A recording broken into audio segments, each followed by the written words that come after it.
Hello, everyone, and welcome to the Board Game Barbecue podcast. This is Jules here, your host for today. It's episode 279, and I'm joined by a fellow Sydney-sider, Lauren. How are you doing, Lauren? Yeah, really good. Thanks, Jules. I'm very excited for this episode today because we also have a special guest with us all the way from the other side of the world whose work the most familiar work you might be aware of would be his design in Feudum. It is Mark Swanson. How are you doing, Mark? Pretty good, Jules. How are you doing?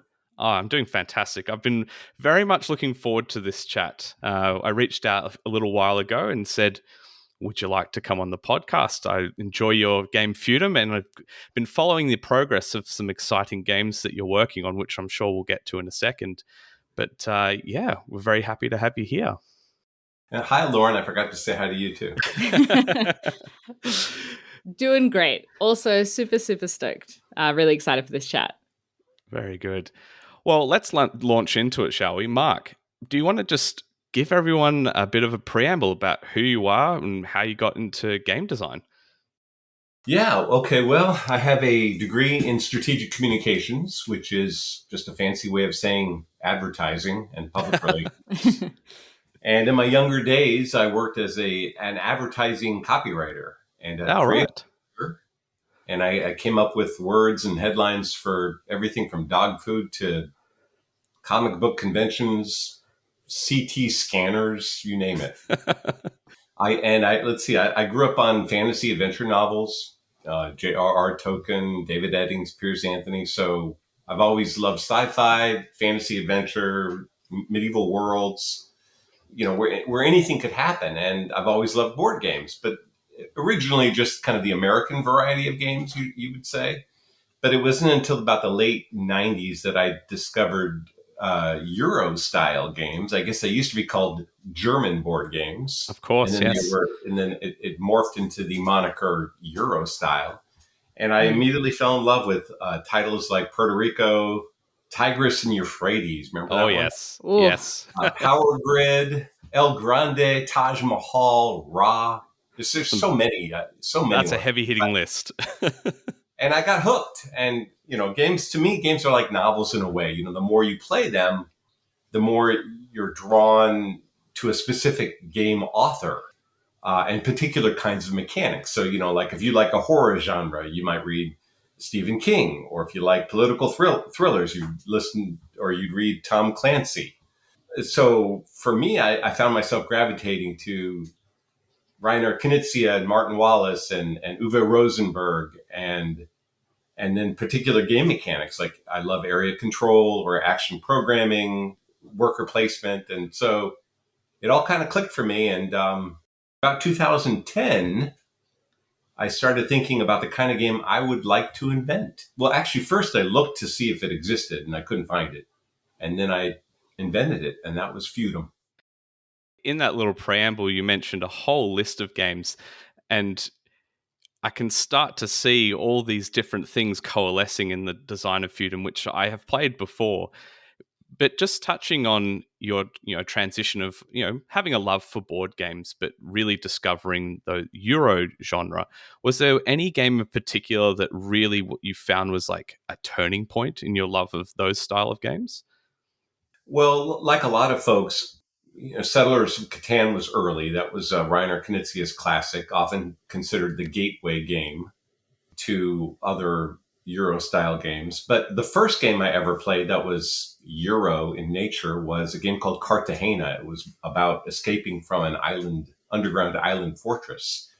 And then inside that game, there was a little pamphlet, a little flyer that listed other games from other publishing companies. And I thought, oh, that's interesting. I'll get one of these. And eventually I stumbled onto Settlers, and we played that to death, and Cities and Knights, and, all the expansions. And then I kept on pushing it a little further until I found Puerto Rico, Andrew Safar's game. And I thought, wow, here's a game that uses variable player powers in a cool way. And it's so popular. I think it was on Board Game Geek's #1 list for 5 years or something. Yeah, right. Yeah, it's crazy run. And they had tournaments. And so I really got into that game.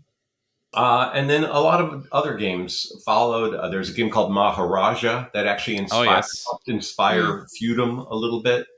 And a game, let's see, I'm trying to think of some other ones. There's a game called Shogun Oh, by yes. Dirk Hahn. And if you remember that game, that one unfolds very, very long, very similar to how the Feudum board unfolds. So, yeah. Yeah, fantastic. So you've mentioned Feudum a couple of times. How about we dive into that? Because as I said at the start of the podcast, that's probably the game people are most familiar with. How did that come about? Because, to give a little bit of context, and I'm sure you can give some more, Mark, Feudum I would describe as a game that is very much like a sandbox. There's so many things you can do, levers you can pull and push. There is a pun there. And there's area control, there's very Euro mechanics in there. There's just so much to explore, and it's kind of hard to pin down exactly what that game is. How did you conceptualize Feudum, and how would you better describe it than me, Mark? Yeah, well, let's see. In a nutshell, you try to control guilds and spread influence and feud with other players in a medieval sandbox. At the time, I really liked video games. I played Grand Theft Auto, Red Dead Redemption. I loved open world video games, and I wanted a board game that was also open world. Mm-hmm. It took about 5 years to develop, and I'm talking about designing it, prototyping it, playtesting it. The playtesting alone took about a year because I collected a lot of data to help balance the game.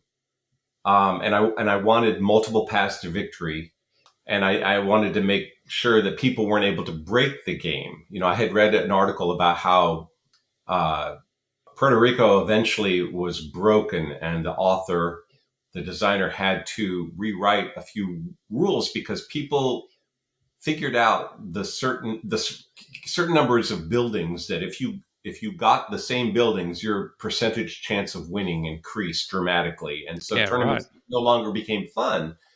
And math, I guess, solved math is the death of mystery. So he had to go in and tweak it many years later. And I wanted to make sure that Feudum was balanced, and so I did tons of play testing and tried to get people to break it. And I was kind of a no name at the time. As a new designer, I had to work a little bit harder and build up my brand and make sure board game influencers were aware of what I was doing.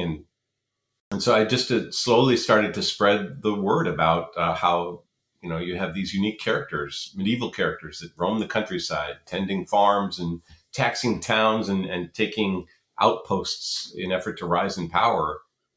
And I also knew that I needed a unique mechanic.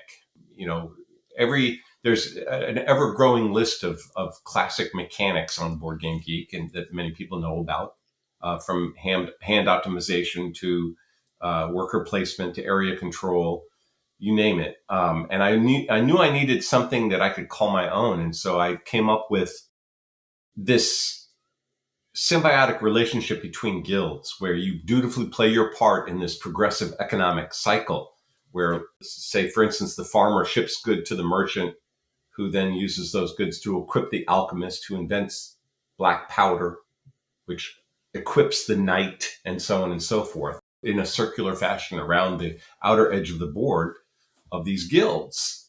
And I had come up with this, and I wrote about it, and I posted it on Board Game Geek, and none other than Richard Ham from Rahdo Runs Through saw it and got excited about it, and that kind of put me on the map initially, because when he gets excited about a game, people listen, and Absolutely. I was very grateful for that, and then that's one of the reasons Feudum took off. Fantastic. So, as you said, this was your first design stepping into the world of board game design. And to me, I think a part of the success as well is that the box and the art on the board is so striking.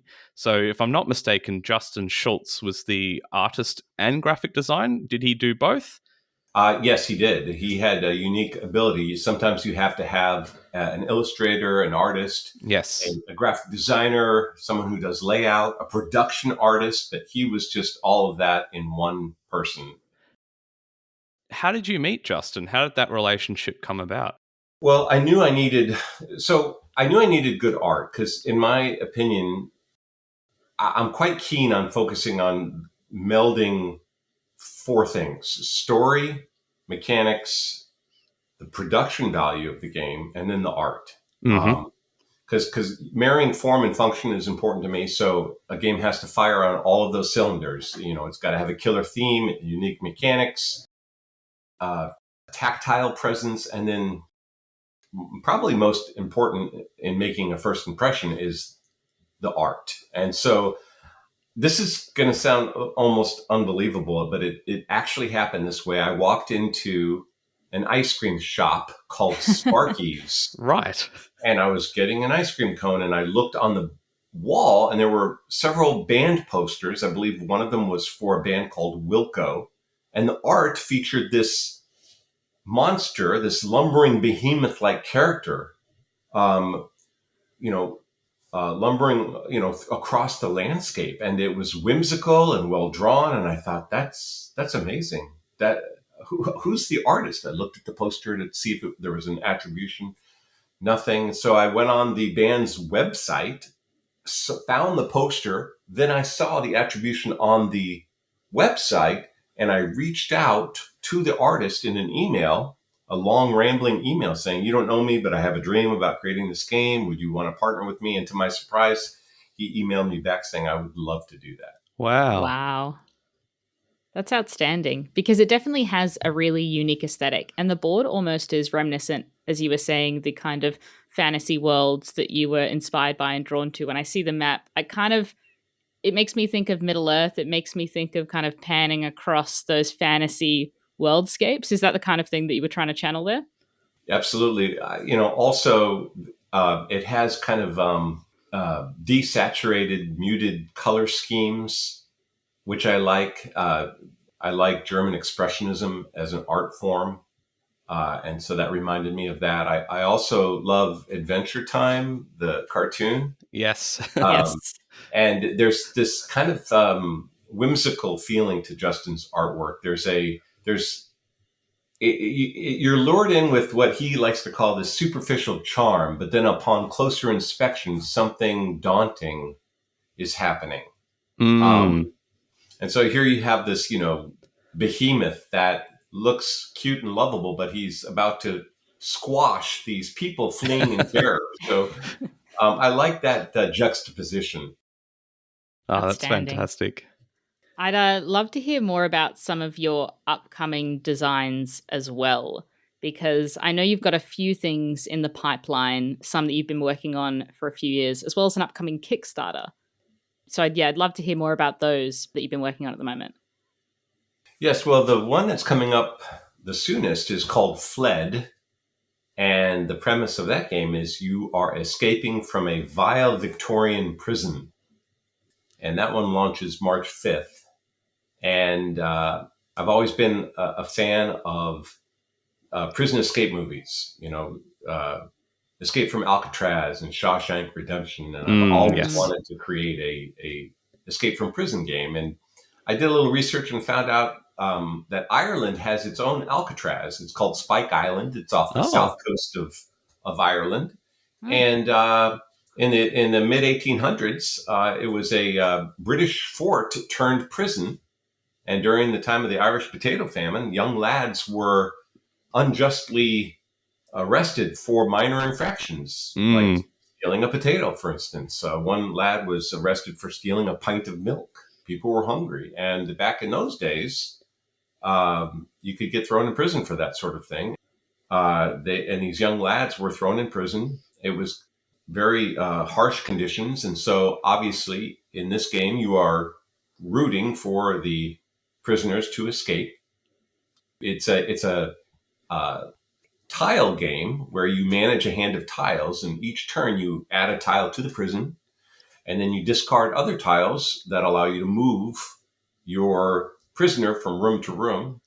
while collecting illicit contraband, which then you trade for the tools that you need to escape. And you have to get past the outer wall, which is exactly 6 squares from the center yard tile. And if you're not in the right room when the governor summons you to roll call, a nearby warder could put you in shackles or even send you to solitary confinement. So that's the premise of that game. It was just a blast to make, and we had a lot of fun playtesting it. And so I'm really excited to unveil that to the world. Yeah, I've been following the progress of this one. It looks really, really fun. And from how you've described it and the articles I've been following about it, it also sounds like a very tense game where that one tile placement can sort of make or break your escape. I'm very excited to see how this one comes into fruition. I'd love to get I'll be certainly backing this one because it looks absolutely fantastic. There have been many playtests where multiple people escape. The game is balanced in a way where after you escape, everyone else gets one final turn. And oftentimes you have 2 or even 3 players escaping. But it's not enough to escape. You have to escape with enough victory points above your opponents, or they could actually outscore you even though you've escaped. So a little bit of a nifty strategic catch there. Mm. And so who's the artist for that one that you had work on Fled? That is Clemens Franz. Oh, yes. Okay. He is known for, famous titles like Agricola, Caverna, Le Havre, Yep. more recently, Boone Lake. Yes. His style, it's also whimsical in his own unique way. So is this game, Feudum obviously is a very heavy game. Fled, is that for kind of people, more serious board gamers? Who are you pitching this game to?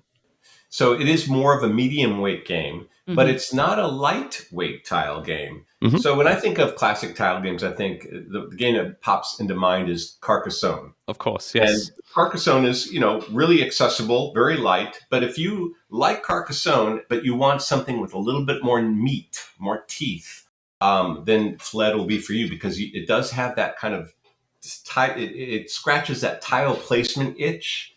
But then it adds these meeples that actually move around the laid tiles in the prison that basically unfolds before your very eyes. And the tiles double as cards. So when you lay them, you're forming a map. But when you have them in your hand, they have icons on them which allow you to play certain icons to move your meeple or to put into your inventory in order to escape. I've fallen in love a bit more recently with those tile laying games. Carcassonne is a classic you've mentioned. I've also enjoyed Land versus Sea, and I've been enjoying Cascadia a lot in recent years. It's a growing genre. I love seeing a board that grows with you as you progress through the game. So yeah, very excited for that. So not that, this upcoming campaign is obviously going to consume a lot of your time, but you've still got more projects. The one I wanted to talk about is Fur. Now, this one I know you've been working again with Justin on the design and the artwork style for it. What can you tell us about this one? I've been following it since you posted first pictures on BGG. I love the setting, the lumberjack look. That's something I aspire to a little. But please tell me what you can about Fur. Absolutely. Fur is a labor of love. Justin has worked so tirelessly on not only Feudum, but also all of its expansions. Originally, when I first created Feudum, I thought, okay, this is going to be my one and done game. It's my passion, my opus, if you will. Yeah. And then when it caught on, I thought, well, I have to release some expansions. And of course, I've always had a certain number of expansions in mind while making the original game.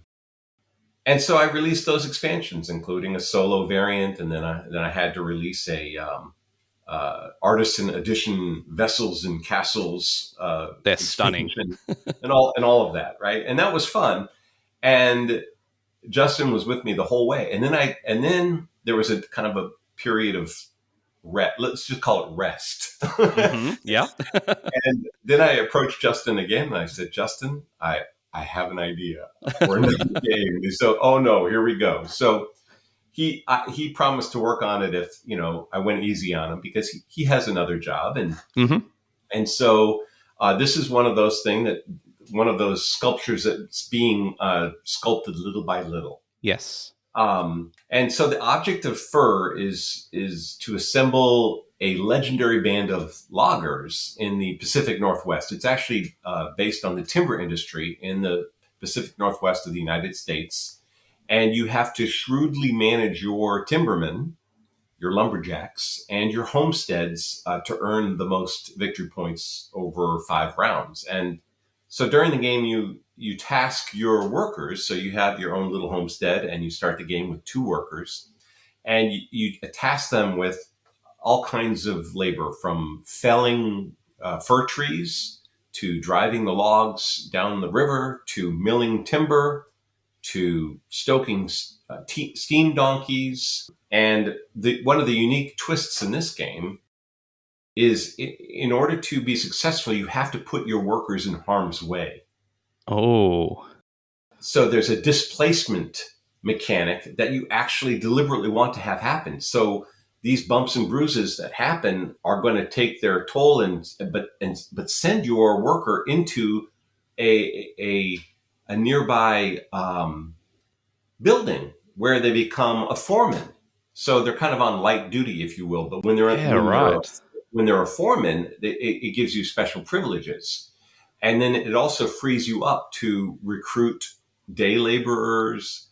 You can flip flapjacks, or you can even moonlight as an impresario, which is, the guy that has the top hat that says "Step right up," and back in the 1800s, a popular thing was to go to see the vaudeville acts, like in a town like Seattle. And so these lumberjacks in the evening would go to these kind of rundown sections of town, which, by the way, had timber-lined streets, because you'd have to line streets with timber in order to drag big logs that were coming out of the forest over. Gotcha. Yes. And these timber-lined streets, you would skid logs over them, and they were called skid roads.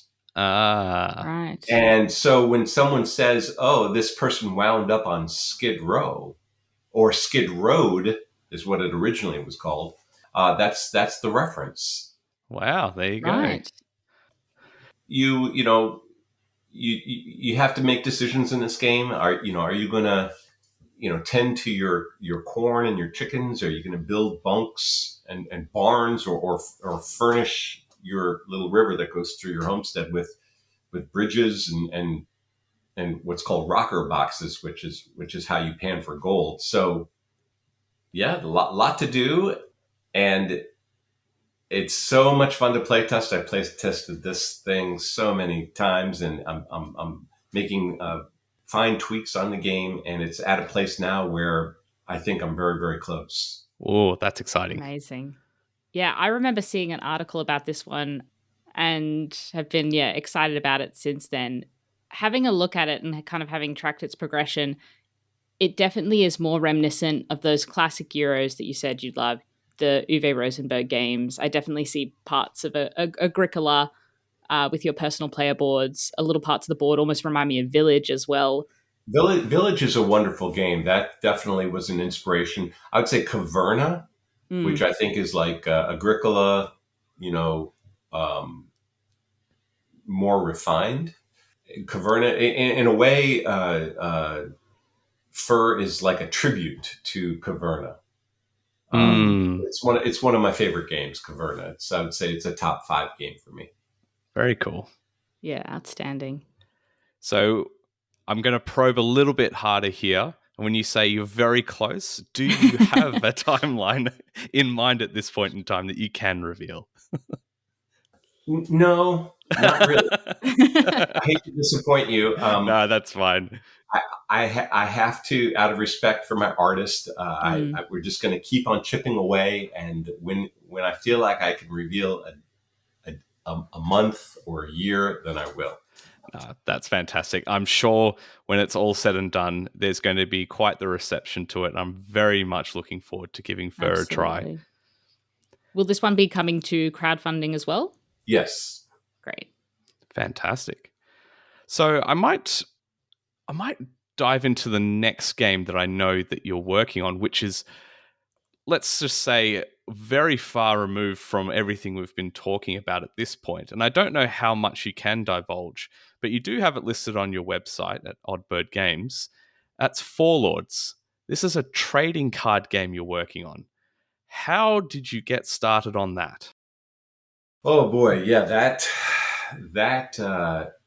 is an amazing story too. I discovered an artist named Jake Morrison, and it was like striking gold in the Klondike. I think I first saw his art in a game called Brew, Brew. Oh, And yes. Yeah. Yep. then I visited his Instagram page and I was blown away. He was building a world filled with these weird and wonderful biomes, which offered refuge to mystical creatures, mutated monsters, what Jake calls bioengineered beings, and it was like this ready-made sandbox, and it gave me the thematic inspiration I needed to go into this deep creative hibernation and create something that I'd never created before, which was a collectible card game. He had the initial vision, and he came to me with some scribbles on paper. Here's what he'd like to do, and he heard I was a board game publisher. Would I be interested in publishing his game? And I said, well, you really have to have a game before I can publish it. You just have a couple of ideas here, but there's no rules. And you and so I kind of humored him a little bit, and then he asked me a question. He said, well, what if you designed it? And initially I didn't have a good response, but I started thinking about it and coming up with a trading card game, specifically a dueling card battle, which is what this is, with the kind of staying power that Pokemon or Yu-Gi-Oh or Magic the Gathering has. That's a challenge. It's no small task. Absolutely. And Absolutely. I've played my share of CCGs. I've played Magic the Gathering, Mm-hmm. Game of Thrones, the card game by Eric Lang, and Yep. Star Realms. Trying to think of some recent stuff. Radlands. Yes. But doing something truly special was the challenge. But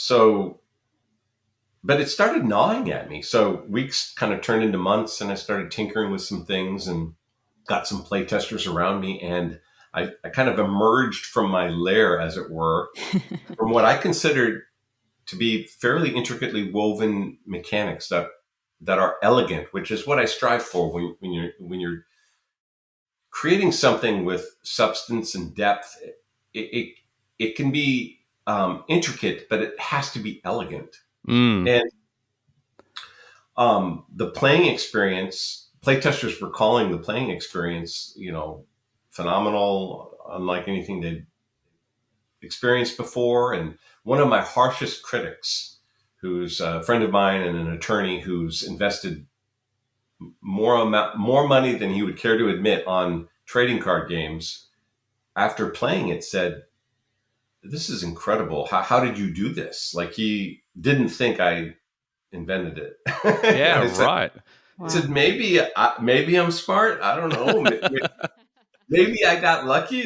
And he goes, Mark, I got to say, this is a really, really good game. And he said, I want to play it more. And so that's when my harshest critic started enjoying it and wanting to play it more, I thought, I think I might be onto something. And from that point, it sort of became something bigger than what I had created. And then I just got more and more excited. And the game, so to tell you a little bit about the game, it features, some of the popular CCG mechanics like hand management, Mm-hmm. player elimination. You have to, you're battling against an of opponent. course. When they get eliminated, you win. Deck construction.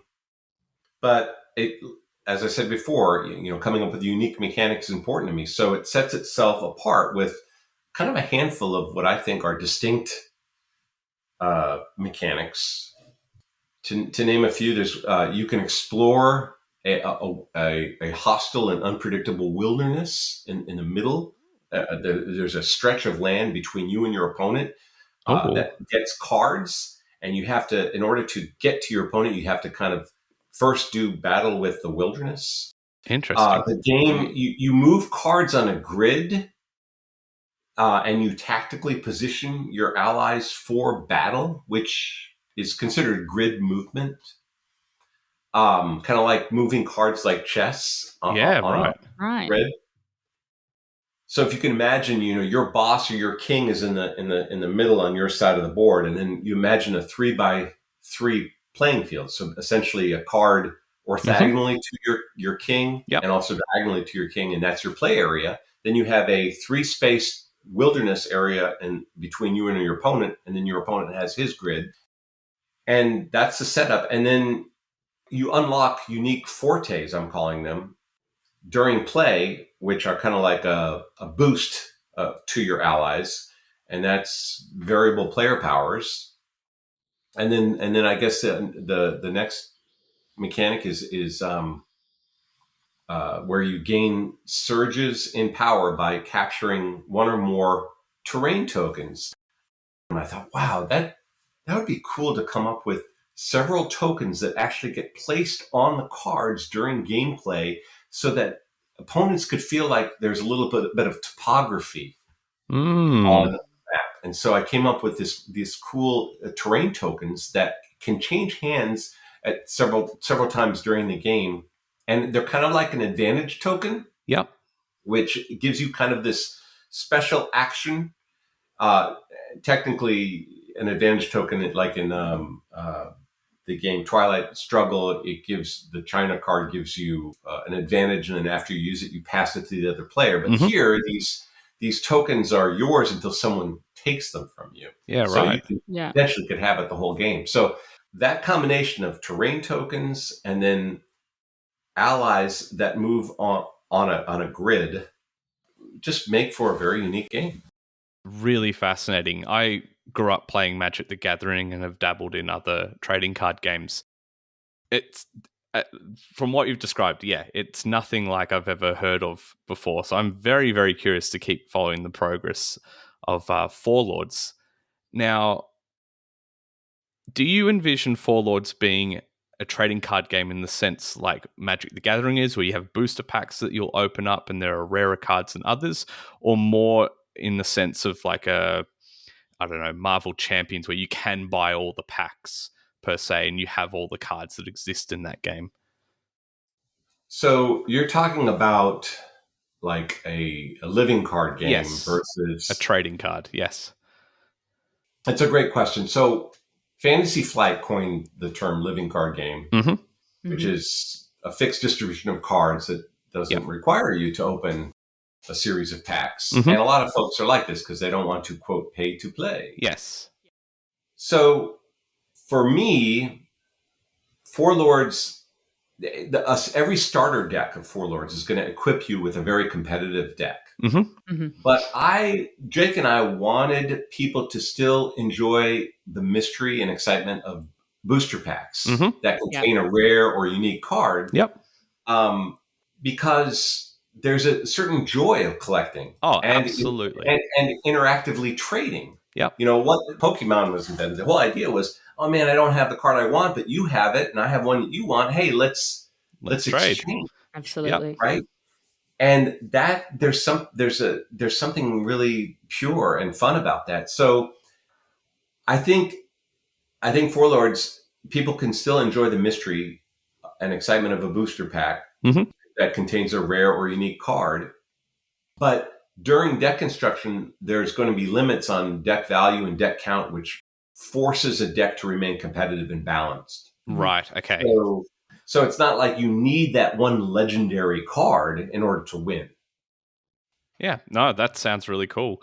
It's a space that, the trading card space has a lot of movement. There's a lot of games that come and go, and a lot of people try and make the magic killer. But this sounds something totally different, and I'm totally fascinated by it at this point, honestly. So, do you have an idea? Is this a 2025 or later thing? Where's it Yes, sitting at the moment? it's right now. It's a 2025 thing, Cool. and Jake and I, one of the things that Jake and I are really making sure we nail correctly is any booster pack is going to contain a certain number of guaranteed expansion cards. Yeah, So right. that players are legitimately expanding their starter deck. So it's Mhm. not like oh, I bought this thing and there's I got all absolutely the same nothing to it, stuff. right? So and then all of the artwork that needs to be done. Mhm. There's going to be a regular reward and then a super deluxe reward, where if you want, you can add these neoprene biome mats to your side. Yeah. You Very don't cool. need to. It's very easy to navigate a 3x3 Yes. grid in your mind, but some people like to have Mhm. something to put their cards on. So there's a lot of neat things that we're working on that just take more time. And then, of course, once people get it and enjoy it, we want them to be able to quickly maybe get some boosters or get a different biome. The game has right now, it has 8 different biomes. Oh wow. Okay. Each biome gives these creatures refuge to live, thrive, evolve. So you have highlands and lowlands and Mhm. wetlands and strange lands, and that's kind of like the system. And every biome has a unique icon, and so depending on how you want to play, will dictate which biome you gravitate towards. During the game, you can also recruit allies from different biomes, and they basically fight under your flag, if you will. But you have to mark those with a faction marker, and you're a little bit limited in terms of how many foreign biome cards or allies you're playing Yeah. in your deck. Right. It's definitely a very ambitious design. There's a lot of things going on. I mean, just designing a balanced TCG with asymmetry already is a challenge enough, but there seems to be a lot of other moving pieces integrated into the game, which is, really exciting and sounds really novel. What are kind of the biggest, I guess, challenges or hurdles that you've encountered designing this versus, say, other designs? I've never really been a huge fan of the paragraphs of text on a CCG. So Yes. if you've Yep. ever played Magic the Gathering and your opponent has a chain of cards, and they play like 10 cards that all have a chain effect on them, right? It's not only do you have to know all the unique powers of the cards in your hand, you also somewhat have to know the unique powers of your opponent's card. And in order to really do that properly, you have to read their paragraph of text, sometimes upside down. Mhm. And so what Jake and I have created is a language independent CCG, Oh wow. Wow. where the fortes that give you each card kind of unique boost are not done with a sentence or a paragraph of text with many icons. They're only done with icons. And we think that's unique. And that means that when we produce this in multiple languages, the only thing that needs to be translated is the rule book. And another thing that we love is the idea that someone from a different country, a different region with a different language, you legitimately could trade trading card game. You could trade with anyone around the world, That is quite and cool. that card doesn't have to have a translated text. Yeah. That's really cool. I I'm even more fascinated by this now because that is quite the challenge. As someone who played Magic a long time ago, and for anyone that still does, dabble in it, there's definitely been a escalation of the scope and the creep of mechanics in that game, and it just gets infinitely more complex when you start to have to look at the interactions with old sets, and it just gets out of control sometimes. So to have something that has language independent and can be understood quite simply with some interesting interactions is quite the achievement, I think. So that sounds amazing. All right. Well, I think we might finish off our discussion here before we move on to other parts of the podcast with a few questions that we've had from some of our Patreon supporters. And we have covered some of these questions already, so I won't read all of them. But one in particular I wanted to bring up was Shoitan asked this question of you, Mark. He said, given games have on average become much heavier over the last 4 years, do you think Feudum's weight reputation is still valid? Yeah, that's interesting. My benchmark for a quote-unquote heavy game has always been a game called High Frontier. Oh, yes. I know that one. Yeah. Now, that one's rated a 4.8 something on Yes. Board Game Geek. And if you've ever played that game, which I have, and I actually love it, you actually spend several hours just trying to reach the moon, let alone Saturn or Pluto, And it was invented by a literal rocket scientist. That's amazing. And you can tell when you play it. So another heavy one that I think about is a game called Here I Stand. Oh, yes. I know that one. About Europe in conflict during the Protestant Reformation. Mm-hmm. That one's like a 4 something, low 4s. So yeah, seeing Feudum at 4.5 seems off to me. And so, yes, I would say yes. There has to be some sort of readjustment of what's considered a difficult game, I think. Yeah. One good thing about Feudum is Ryan from Knights Around a Table just did a how to play video, which is it's just a glorious video. And I think it's going to introduce Feudum to a lot of people that have otherwise thought it too daunting. Yeah, awesome. I did watch that video. You sent the link. It was very well done. Humor inserted just in the right places, kept you engaged throughout. I'd highly encourage people to actually go and watch that video. His stuff is great. Yeah, it's so good. So a follow-up question to, do you think Feudum's weight reputation is still valid? It sounds like you're saying it's probably weighted too high than it should be. If you were to put a number to it, what would you put on BGG? 3.9. Yeah, that's fair. Okay. Because from my personal experience, when I picked up the game secondhand and played it, I was definitely daunted. But to me, the complexity of Feudum sits in the decision space, but each individual action is quite simple to execute. So, yeah. I think there's also something to be said about creating games that are novel. I think if people don't have the heuristics to kind of back and go, oh, this reminds me of this mechanic from this game. If you're creating something that's more novel, I think people perceive it as being heavier because they don't have something else to latch onto. And so I wonder if that's also something that's happening with Feudum because it's quite a unique game mechanically. Yeah, isn't that amazing, Lauren, how if you play a game that's similar to another game, it's almost as if that other game has prepared you to play whatever new said game comes out. And I find that to new folks that experience the hobby for the first time, it's like once you get a few euros under your belt, you become a lot better at playing many, many games. And so when a unique game comes out, then yeah, you're right.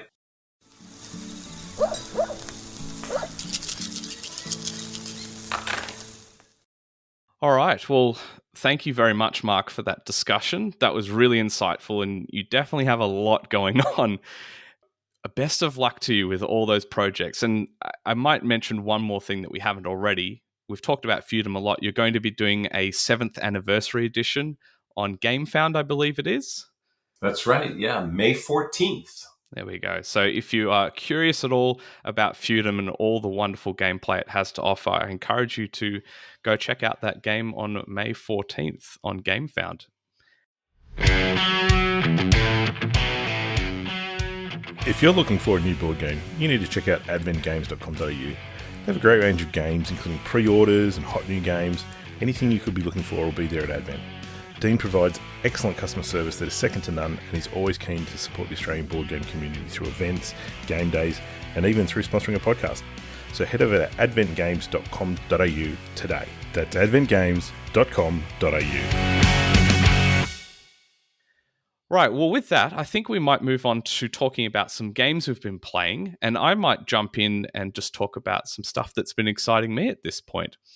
So over the past couple of weeks since I was last recording, I got to play a game of Inish, which I haven't played for quite some time, and it didn't disappoint. I love that game so much. Have you played Inish, Mark? I have not. Fantastic area control game, very simple mechanics, and a deck of cards. Depending on the player count, you may have up to 16 cards that are just turned around, drafted and reset every round, and you use those same 16 cards, and that's all there is to the game. It's absolutely fantastic. I'm amazed at how much game can be shoved into 16 cards sometimes, and Inish is one of those that just absolutely delivers that. Now, another game I got to try that we talked about, I think Dan might have talked about it on the podcast quite some time ago, by some local designers, David and Samara, their game Curses and Covens. I got to try that for the first time. It hasn't come to publication yet, but it will sometime this year from Good Games Publishing. And that is such a fun game. So to give everyone some context about what it is, Curses and Covens is a one versus many game. And you have one player playing as a witch hunter, and the rest of you are playing as villagers that are sympathetic to the witches who do good things for your towns. They heal people and are generally well beloved in this world that you're playing in. And you have a deck of cards that have witch cards and villager cards, and there's a couple of other spicy, trap cards there as well. And you have a phase where you do a census, and all players, except the witch hunter doesn't have any cards, lay out all their cards. So the witch hunter could see which towns or which players are holding the witch cards. And you discuss openly your strategy about how you're going to hide those cards during the round. There's a lot of mind games that go on with this. You might say, I'll trade this witch to you over here. And you also have one witch face down on the table, which is the woods that no one else can access. So you can just do a swap for it. And then once you've had your discussion, you pick up your cards again, so they're hidden from the witch hunter. And the witch hunter has to then give you an additional card into your hand. So you've now got a new piece of information, but once you've hit this point, you can't discuss strategy anymore. So all of that talking and planning you've done might be thrown out the window, because now you've gotten this new card that absolutely changes everything. And I loved that moment when I was playing the game. And so you go around as villagers taking an action each, either to swap, give a card to another village player, or request a card from another village player, or swap with the middle. And once you've done that, the witch then has to blindly pick two cards from the same or different players. And if they hit a witch, they put it out in front of them, and that player will discard the rest of their hand. And the witch hunter will win if they hit 5 witches. But the players playing the villagers will win if, when they go back to the census phase, are able to reveal 3 witches of the same suit in one hand. It was just a delight to play. I got to play as the villagers and as the witch hunter, and both times my heart was pounding in my chest, because you're trying to put on that poker face and not give anything away. You're trying to double bluff the witch hunter and thinking you might have moved a witch to someone's hand, but maybe you've kept it where it was. It was just brilliant. My daughter introduced that game to me just recently. Really? Wow. I just played it a week or two ago, and we played several rounds. And you're right, it's very addicting. It's so much fun. I am very, very excited for people to get their hands on this when it comes into full publication. But Curses and Covens was absolutely amazing. Really easy to pick up. Great social game. Absolutely loved it. Also just a great theme and setting that I feel like is underused. Yes. Astonishingly. Yep, absolutely. I agree. Lauren, is there anything you've been playing recently that's been hitting the table that you've been loving? Oh, well, I have replayed a lot of classic Euros that I really love. I actually did also play Covens recently. It's in my top 10 as well. I love it. It's a Euro that manages to be funny somehow with just the weird homesteads that you create. But I've also, true to form, been playing some really weird solo tabletop RPGs. And there's a few I could highlight. And honestly, sometimes I enjoy just reading about these and their mechanisms, sometimes even more than playing them, just because of how novel and weird and ambitious they can be, these free print and play RPGs. One that I do want to highlight, though, is called Dave Ex Machina. And it's the silliest RPG I think I've played in a long time. It's so basically the headline of it is you are Dave. Who are you? This is a rhetorical question. You are Dave. You're this really aggressively average guy Okay. who just has such a mundane, dull, boring life. But because of some arcane typo in alternate dimensions, when people are trying to summon a demon, instead they summon Dave. And you're and so you're Dave, and you get transported to these weird, bizarre places, but your background is just you're a guy who eats pizza, watches TV, is minding his own business. And when you get transported, the setup for character creation just says, what are your knacks? So you just write 3 things. They can be hobbies, minor specialties, or party tricks, but they can't be for fighting. And so my Dave, he could break an apple in half with his hands. Mm-hmm. He knew all of the words to Rap God by Eminem, and he could make, I think, a water droplet sound by saying you're flicking the cheek? wit and flicking his cheek. And so he's transported to this kind of Cthulhu nonsense world. And the way the story transpired, he was trying to take down this cult and scared people by speaking in tongues, but really he was just rapping Rap God by Eminem. And I've never encountered a RPG or tabletop RPG that is so it's so effortless to be creative and weird, because it tells you you don't have to create a character. You know you're a regular guy. And being a regular guy in a weird setting already makes it really funny. And it kind of pushes you also to be derivative. When it says the setting, it's what's the deal? And it wants you to do X meets Y meets Z. And it says draw on movies, TV shows, books, and mesh these worlds together. So it really goes to great lengths to make it easy for you to create a story, which I find sometimes is the tricky thing with solo RPGing, whether it's journaling or map building or whatever, is you don't have other people to bounce off. But this one for me, it was just really evocative and really fun. It's free, so if you want just a little 45-minute romp that's quite fun, Dave Ex Machina, I highly recommend. That sounds wild. Great tip. Yeah. Oh dear. Mark, is there, outside of all the work we've been discussing, is there any board games you've played recently that have really surprised you or brought a lot of enjoyment? Yes. I wouldn't have picked it myself. I went to a game night at a local miniature market, and a fella I had never met before introduced it to me, and so I kind of reluctantly played it. It wasn't really big on the theme. It's about renovating an estate and managing servants and pursuing romance in Victorian England. And I thought, what is this all about? Bridgerton or something? And, my wife watches that, and I'm thinking, do I really want to play this game? Well, it turns out that it's really good. And, it involves hand management and worker placement and deck building. And so you're building your deck of guests you'd like to invite to your lavish parties.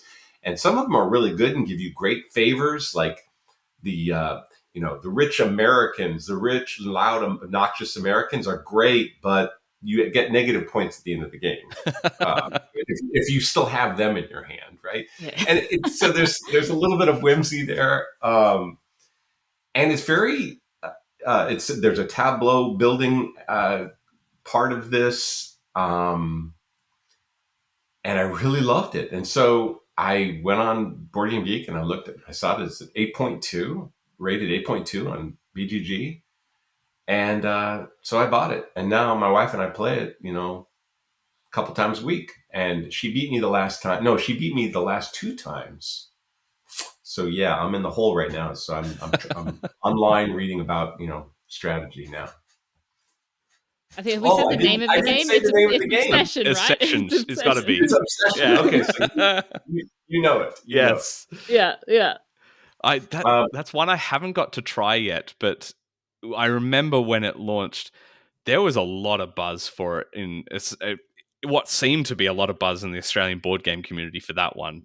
So many people absolutely gushing over that one. It was quite a slow burn though for that game, right? Because it came out in 2018 off the top of my head, quite a number of years ago, and I feel like it just crept up. And something made it just go bang all of a sudden. Yeah. Interesting. Well, when you get your hands on it and you pull out not only a rule book, but a substantial rule book, but also this glossary, the designer went to great lengths to build the story and to unveil history. So you can go very, very deep if you like the historical aspect of Victorian England. Yeah, very cool. Yeah. Nice to see that theme also do well, because I think it's a game that a lot of people didn't want to play because of the theme, or perhaps some people didn't want to play because of the theme, and then was a pleasant surprise for many, which is really cool. All right, Lauren, I think you have another game you want to mention for this week's episode. I do have a few others. I mean, gosh,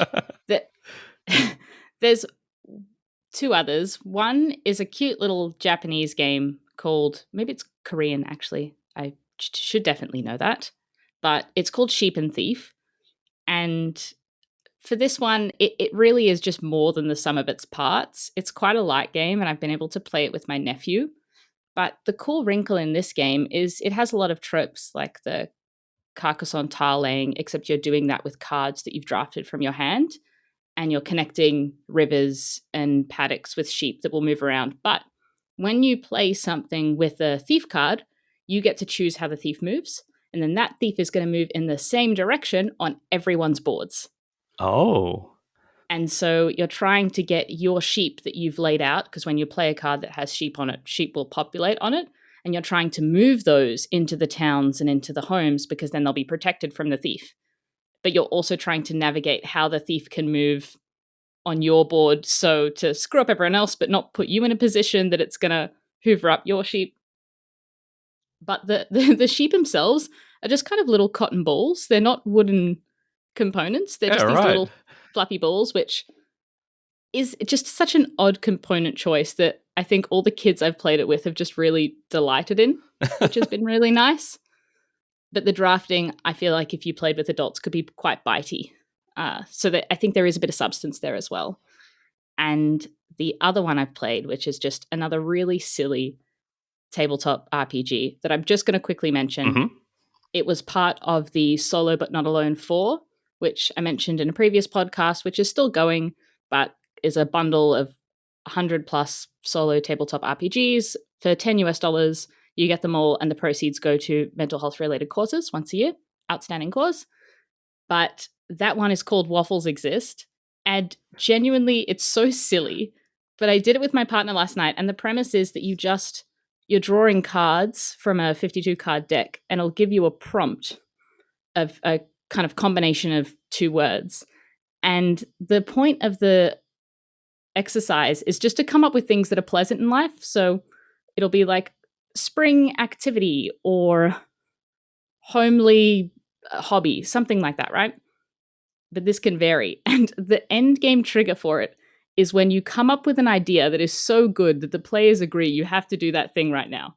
Oh, wow. And I just thought that was just really charming. It was just really sweet. So the idea of blueberry waffles are great, and this is what it says in the intro, and what day could be bad if you have blueberry waffles? And so we were just talking back and forth to do things, and we came up with something related to baking. We're like, yeah, let's do that right now. That sounds amazing. And so we made banana bread last night. So it just, again, very sweet, very charming. And I just love the way that people are able to be creative with these tabletop RPGs. It kind of never ceases to impress or amaze me. I have one. Go for it. All right. When I first saw this, I thought it doesn't have the kind of componentry that speaks to me because I generally like wooden pieces, not plastic. And yet this game not only has a plastic buildings, it has a plastic flat uh, pegboard-like grid into which you place buildings. It's a game called Era, Medieval Oh, Age. yes. Yes. And I came upon it and I thought, this is kind of like Tetris in a way. You carefully plan the orientation of your buildings to maximize points. And it's all done on this little, I'm going to say it's like 8 inches by 8-inch pegboard. Mm-hmm. And it's loads of fun. I can't stop playing it. In fact, I ended up like tracking down where all the, special release buildings were. Yeah. Bought them, spent way too much money for them. But now I have all the buildings, and I binge play it with my wife. That's a fun game. I haven't played that for quite a few years, but yeah, you do a lot of dice rolling behind a screen, and there's a lot of mitigation because there's I can't remember all the terminology, but essentially some of your buildings can get destroyed throughout the game. Yeah, Era's a fantastic game. Really, really like that one. I'm sure many listeners are also very familiar with. I liked it, so I spent way too much money buying everything for it. I think it's going to resonate with a lot of people. Yes. Yeah. Fantastic. Well, Lauren, do you want to finish off this segment just talking about one other game that I can see you've got listed here on our little run sheet? Yes. This is a game that I'm surprised hasn't been talked about on the podcast more in depth yet. It's a game that is in my top 50 board games of all time and was designed by a friend of the show, Matthew Dunstan, and that is the Guild of Merchant Explorers. Now, the game did get a bit of flack for having a very generic name, but I really like this game. I really think it is so visually stunning. I quite like it. Maybe that's a hot take, but just really satisfying puzzle. When I first heard of the game, I thought, oh, that should be a flip and right. That doesn't need to be cubes. That doesn't need to be tactile. But playing the game, the wooden components and placing that out on your board adds so much to it. So essentially what you do in this game is you flip over a card that'll have a terrain type, and you're going to place a cube on that terrain type. It'll be 1 or 2 or in a row or some sort of placement rule. And everyone's going to do that simultaneously for all the types.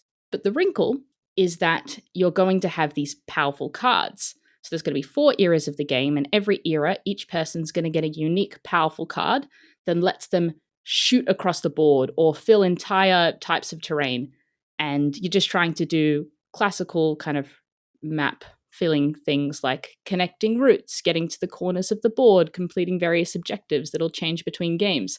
But it's really these unique powers that make you feel like, I was able to just jet across and get these really satisfying turns. And I think it just does so much to make you feel like you've really accomplished a lot, because you fill your board with cubes, and between the first and the fourth era, in the first era, you'll place a handful, but by the fourth era, you're filling a lot of the board.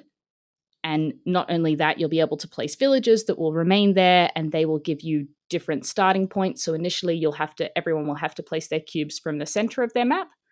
But as you go and establish villages by connecting these routes or filling up total areas, you can then start from different points on the map. So it does have that roll and write thing where we all started with the same stuff, but look how different our boards ended up, or the different things we were able to do. So yeah, it's a game that genuinely continues to delight. It is quite solitaire, but I don't mind playing it multiplayer because everyone can kind of just sit and do their own little thing. The tactility adds heaps. There are some expansion maps already out. So the base game, I think, comes with 4, but there's an expansion called Queen's Order, I think. I've got it because of course I do. and that adds a few really interesting boards. And Matt has told me that they've got more expansions on the way for this one as well. Oh, very exciting. So yeah, if you've not tried it, it's absolutely worth a try, but really just a lovely production, a nice tactile experience, very chill, but lots of just nice, satisfying combos and little Euro tropes. Lauren, I actually tried to play this game 2 Gen Cons ago. Yeah. At Indianapolis, and I lined up for a table and everything, but there was no seats left, so I had to walk away. Oh, it's not meant to be. It's yeah. You've reminded me of it now, so now I'm going to get it. I think once some of the expansion maps come out as well, they're a bit more ambitious and a bit more kind of rules gritty, and I think have more teeth. So I think the later content will probably be even better than the base content. Yeah, it's one of those games I just haven't got round to yet. I need someone to grab me and sit me down at the table and say we're playing this. So, and it's snappy. You it can play it in long. like 30 minutes. Yeah, it's great. Very good. So that's the Guild of Merchant Explorers.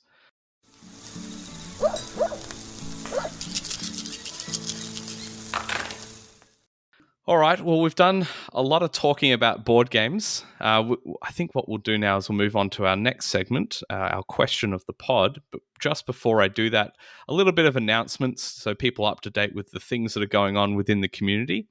First of all, we have the Melbourne Game Day, which is on the 9th of March at the Preston City Hall. So we can expect to see Gumnut with a pop-up board game store there for all your purchasing needs. And also Gameway tables will be there showing off their fantastic wares for some premium gaming experience. But also we'll have the team from Melbourne Executioners back running some D&D one-shots. So if you're into that and want to explore the world of role-playing games a little bit, that's a fantastic chance to give that a go. So we hope that we can see you there on the 9th of March at Preston City Hall. We also have a Brisbane Game Day on the 23rd of March at Royal on the Park. And More Than Meeples will be there with their pop-up store, as well as most of our podcasting crew will be in attendance, if not all of us, I think, at this point, which is a rare opportunity for us as a team of hosts. We rarely get together because we live across the eastern seaboard of Australia, for your reference, Mark. And we'll all be traveling up to the Brisbane area for this game day, which will be a lot of fun. And last but not least, as we'll say many, many times, we're running a convention this year, which is called PlayCon, which will be from the 12th to the 14th of July at Hurstville in Sydney. There'll be all kinds of panels going on with different board game industry people, some trivia, Jackbox, as well as lots of free play, some giveaways, some play-to-win stuff, and lots of exciting games on display that are new and upcoming from publishers as well. So if you're interested in coming along to that, go to play-con.com, and we hope to see you there as well. All right, so last week's question of the pod was an interesting one. We had a lot of responses, of which we'll read a few off. And the question was, do you have house rules for any of your games? I was not expecting the variety of wide responses that we had for all kinds of different games. Some I disagreed with, some I thought that's actually a really good idea. Off the cuff, Mark, do you have any house rules for any of the games you play regularly? Well, by the way, I went onto your Discord channel because I was curious about that question. Yes. And the one response I most agreed with was the fellow who said, no house rules. I like to experience the game the way the designer intended. Yes. That was music to my ears because as a designer, you have a way that the game is to be played. However, I have to admit that I do have house rules. Just let's talk about obsession. There's a family, a house in this game. They start with a 4 in reputation, which I thought was too powerful. So I think my house rule is you can't choose that house. But yeah, I actually chose that house last time and my wife still beat me. So maybe that's a moot point now. But yes, I guess trying to think of any other house rules. Can't think of any. There's a game I like to play called Adventure Realms, which is kind of I like to think of it as a tribute game to Dune Imperium. It's kind of reskinned to feel more like a 8-bit medieval video game. Anyway, there's a card in there called the White Tree of Hope. Okay. And it's way too powerful, in my opinion. And so when my daughter and I play, we remove that card. Lauren, do you have any house rules? I think only... I think I said this in the Discord, and I don't know if I'd call it a house rule, but that if we're playing a party game, we basically never score or follow the rules. We kind of just play until it stops being fun and we want to stop. So I think that's the only one I can think of for really light games that have scoring that doesn't need to be there to make them more gamey. Yeah.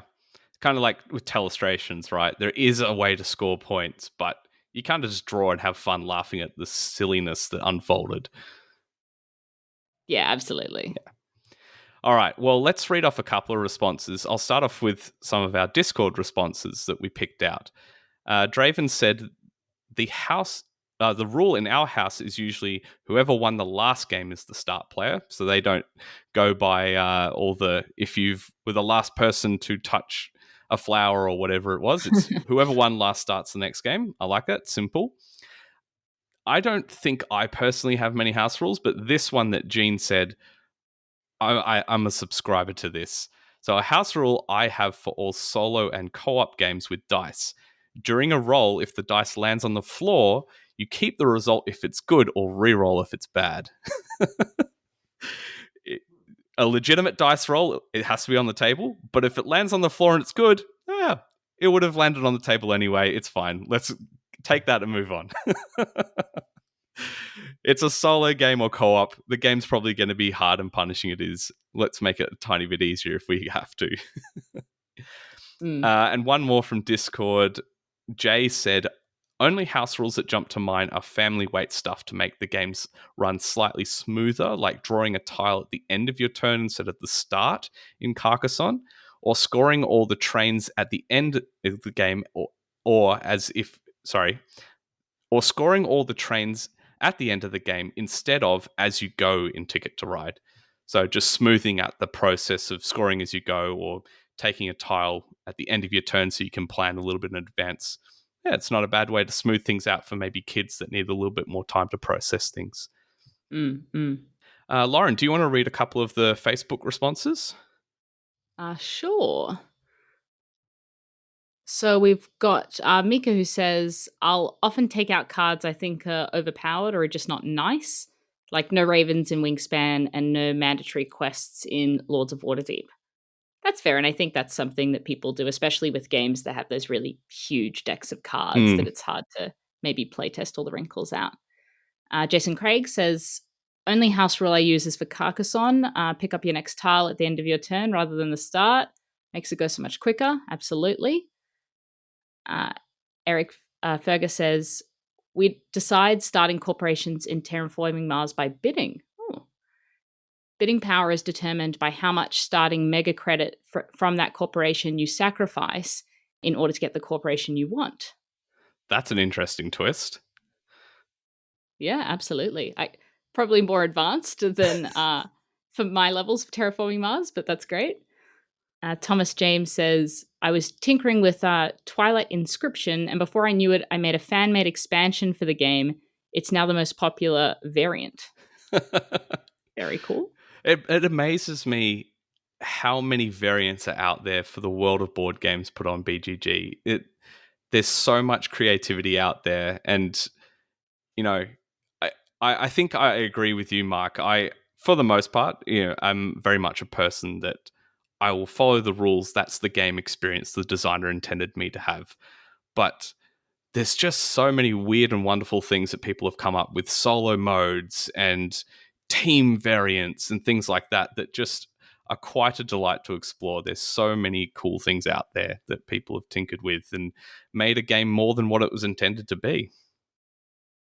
Yeah, very true. As a designer, initially, I tended to be resistant towards that. But when Feudum was a game that there's been a lot of, complete expansions that have been invented by people who've approached me saying, what do you think about this? That I've learned to let games that I create become a sandbox for other people to enjoy and create in. Yeah. So, Yeah. yeah. I think for some people, that's a part of the hobby that they love, is taking some game that inspires them and tweaking it and exploring the design space in there, for sure. Absolutely. That's awesome. And one more, we've got Suzanne Wood, who says, we take out components if they add a minor unnecessary aggression element to the game. That's one I disagree with. I want that player interaction. I love those fighty games. So, but to Yeah, each their own. totally. I get that, though. I think if the take that is easier to subtract and it's not your cup of tea, Yeah. then Here's one that's similar. No table talk. Because sometimes you, by pointing out something that an opponent doesn't see, can actually help you win, because it damages the third player. And so we say no table talk so that everyone is responsible for his or her own play. Yep. That's an interesting one. There are definitely some games I enjoy. I'd assume that rule is not then applying to games that are very much incentivizing that negotiation sort of talk. Yeah. No, that's absolutely fair. All right, a couple more responses. I'll read one from Twitter. Ben Pinchback said, in Catan, the first time round the table, we re-roll sevens. So there's none of that stealing and halving one. Fair enough. I played Catan a lot growing up. I don't recall that being a problem, but maybe it is. And a couple more I'll read from our Instagram audience. We've got Lala Games that said, Uno, the +4 draw and the +2 draw can be stacked. We're brutal in my household. And one more, Undiscovered Games said, in Carcassonne, we never use farmers. I wish we did, but I always get outvoted. Our group prefers no farmers. Crazy, I know. That's how you win in Carcassonne, Yeah. farmers. There's big points in the farmers for sure. Fantastic. Well, thank you to everyone that responded to last week's question of the pod. If you want to participate in this segment, you'll find the question posted in our Discord channel, Twitter, Instagram, and Facebook as well. And we look forward to seeing those responses. So for a new question of the pod, since we've had Mark on the show and we've talked about his designs and what's upcoming as well, for me, I wanted to pose this question. It being my experience with Feudum and some of the really interesting design that he's described in Four Lords, I'll pose this question. What is the most unique gaming experience you've had? Now, that could be unique in terms of a setting you were in, or that could be unique in terms of the mechanics and the gameplay, whatever you want to describe as being a unique game experience. So for me, I'll start us off just answering this question simply. The most recent experience that comes to mind, and one that we've talked about in recent episodes, would be playing the RPG game Alice is Missing. So if you haven't heard about that one, Alice is Missing is a role-playing game that's played over text. So it's just text message, it's timed, and I had never experienced anything else like that. And I really had a good experience. And the music soundtrack that we played to was evocative and thematic. I really, really loved playing that. So for me, that was one of the most unique gaming experiences I've had. Mark, do you have anything that comes to mind? Yeah, especially along the lines of mechanics. Mechanics are central to my gaming enjoyment. When I think about games where I've played them and I'm like, wow, I've never experienced this mechanic before. I think of Traders of Genoa. It's an oldie but a goodie, but it has a stack of tiles that you grab and you move from one space to the next, leaving a trail. The bottom one stays in place as you go. I'd never seen that before. Another game that comes to mind is Shogun by Dirk Hahn. It has this super cool cube tower, and you throw a bunch of cubes into it, and hopefully certain cubes come out the bottom because that tells you who wins the battle. And it's a luck element, but you can drop cubes into the tower to kind of make your own luck for future cube drops. Yeah, those two come to mind. Yeah. You've reminded me now of one board game that I feel like had a very unique mechanic. That's Knizia. I don't know if you've ever heard of that one. Tabular Games was the publisher.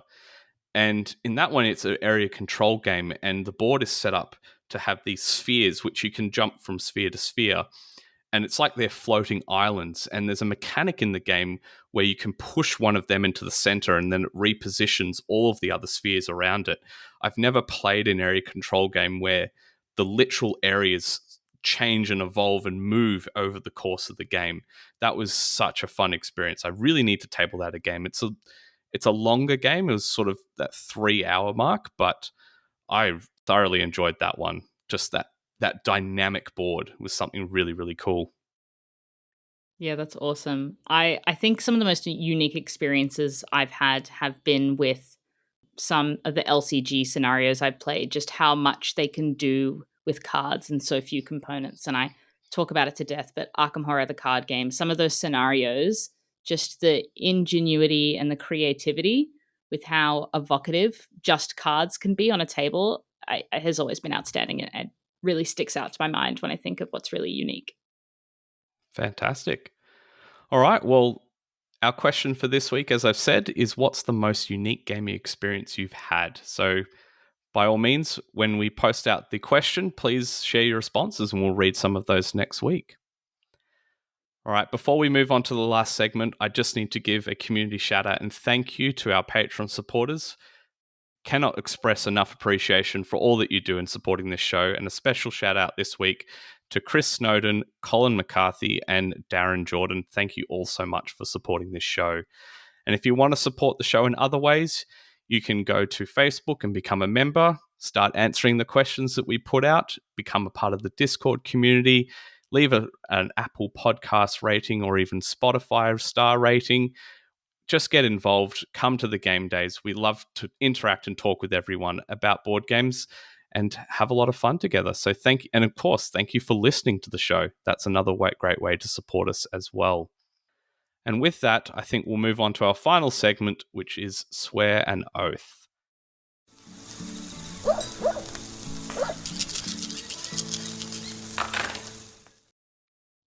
All right, so for our final segment, I might kick us off and report back on what I swore last time, which was to continue playing the campaign of Mythwind.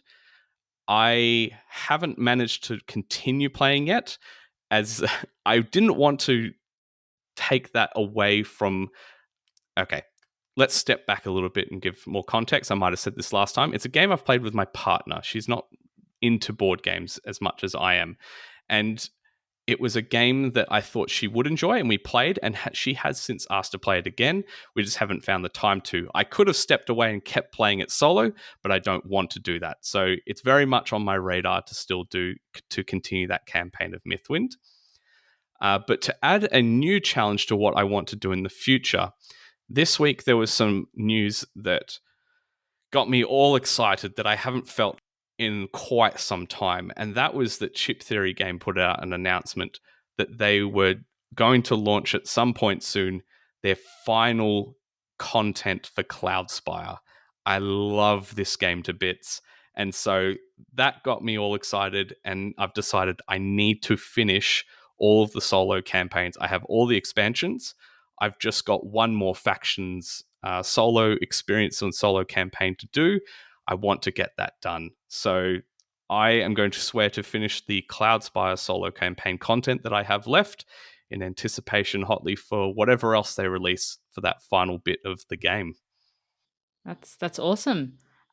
Mark, did you have the context for the swear and oath portion of the podcast? Yes, I think I get the idea. I guess I'm ready to swear an oath. All right, by all means. Do you want to go first, Lauren? Does she get to do it, or do I? Yeah, I can jump in first. So my last oath was just to chip away at my 10 by 10 challenge for the year, which I was able to do. played Guild of Merchant Explorers, played Caverna, and a few others. So was able to do that, which was good. And my new oath is going to be to play a game that I wanted to play for a very long time. And I was reminded of it in talking about the theme of fur, which is a game called Lignum, which is a Euro game that I've wanted to try for a while, about logging in the 19th century, that has a rondel mechanism and is meant to just be really tight and quite bitey. And so, yeah, definitely want to give that a try. So that's my new oath, is to give Lignum a try. Fantastic.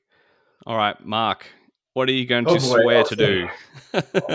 All right. Well, I guess there's a backstory behind this oath I'm about Let's to hear it. swear. So a lot of my game ideas come from things I read about, and I've been reading about the Iditarod, the 1,000-mile sled race across Canada. And for a while, I thought, maybe I could develop a game about that. But man, these poor dogs, they run them into the ground. It's controversial. I think I can't make a game about this. But I have these mechanics that I've written down already. What do I do with these mechanics? And they've just been sitting there. And so I live on a lake, and I've been reading about migrating geese, Canada geese, actually. And I see them in my backyard, and they're camped out there right in front of me for several days when the water was frozen. And so it just clicked. Hey, I can reskin some of these mechanics, and I can make a game about migrating geese. Very cool. So I swear to spend more time developing a game about geese. How's that? Fantastic. Amazing. I love it. Well, next time we have you on the podcast, I'm hoping you'd love to come back at some point in the future. We can grill you on the progress of that one. Yeah. Sounds good. Fantastic. Well, that brings us to the end of our show for this week.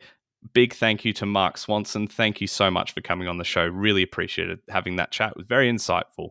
It's been a pleasure to have you, really. Thank you so much for coming on. Thank you, Lauren. Thank you, Jules. No problem. And Mark, if people want to follow the progress of all the projects you've been working on, what's the best place for people to reach you? You can go to oddbirdgames.com, or you can follow me on Instagram or Facebook or Twitter, or X, as it is now called. Fantastic. Thank you again, and thank you everyone for listening. Bye for now. We'll see you next week. See ya.